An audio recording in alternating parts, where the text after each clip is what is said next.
VA and me, 17 months in a nightmare. Welcome to Al's Garage. I'm Lieutenant Colonel C.T. Sorrentino, United States Air Force, retired. I served over 20 years in uniform, Croatia, Macedonia, the Persian Gulf, Guam, England, Italy. Sniper fire, mortars, burn pits. I've seen what real danger looks like.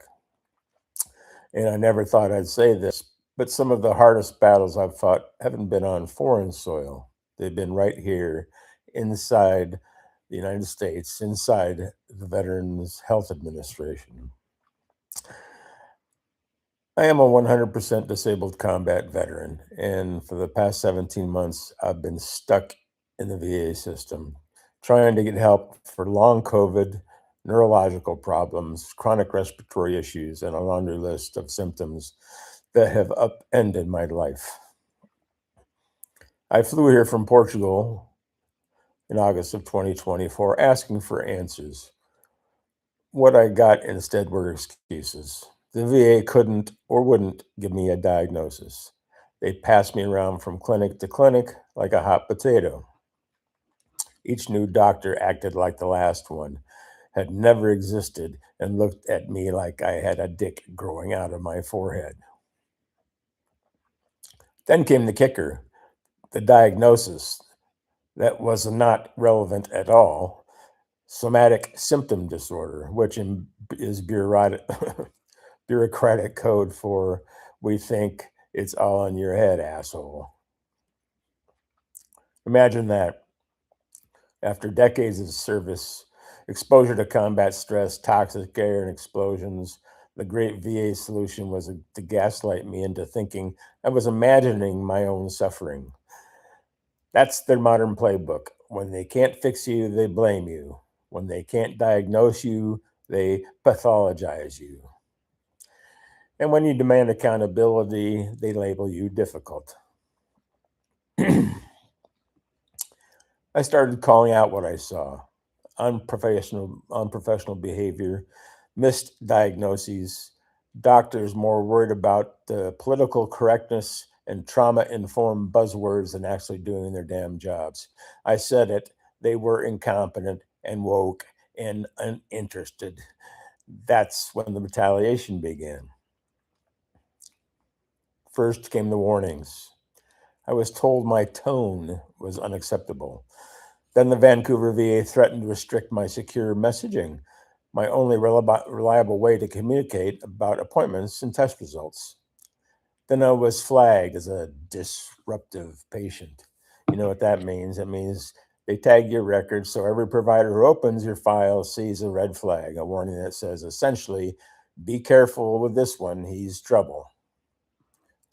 It's a scarlet letter, a tool to silence veterans who refuse to play nice while their care falls apart.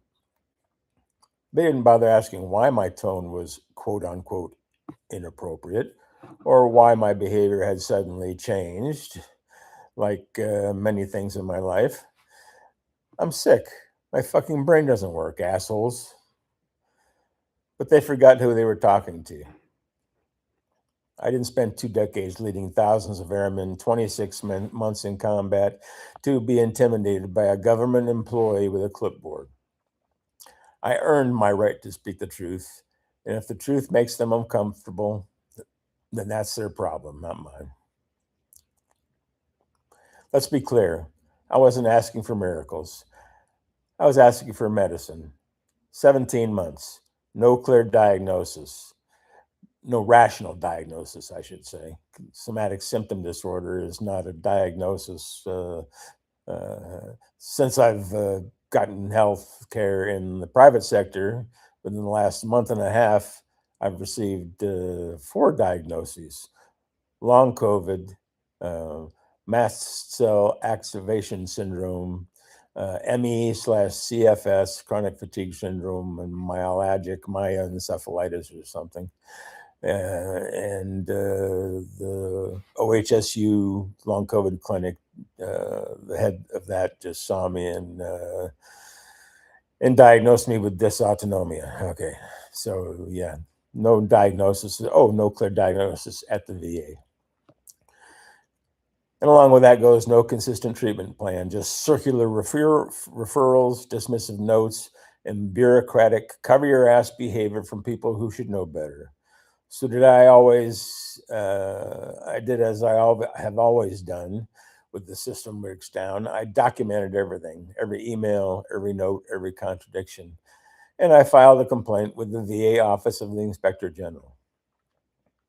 That's what led me to create Al's Garage. This isn't just a podcast, it's a record, it's documentation. It's an archive of what happens when veterans are left to fight the very system that was built to serve them. I'm not here to complain. I'm here to hold people accountable. Because behind every VA failure is a veteran who's losing time, like me, losing health, like me, and losing faith, like me. Some don't make it.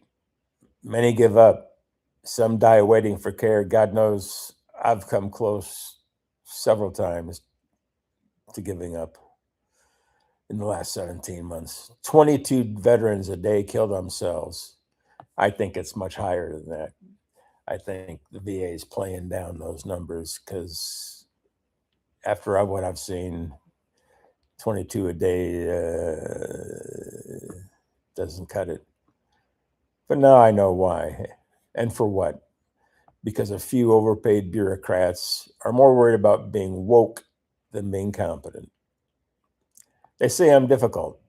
Damn right I am. I'm difficult because I care. Because silence enables incompetence, apathy, and corruption. Because pretending everything's fine while veterans suffer is not patriotism, it's cowardice, it's negligence. I didn't take an oath to protect this country just to roll over when the government turns its back on us. So here's my message to the VA. If you can't handle veterans who demand competence, you're in the wrong line of work. If you think calling out medical negligence is aggressive, you don't belong in public service. If you can't stand accountability, then maybe you should find another agency where failure goes unnoticed, because I'm not going away.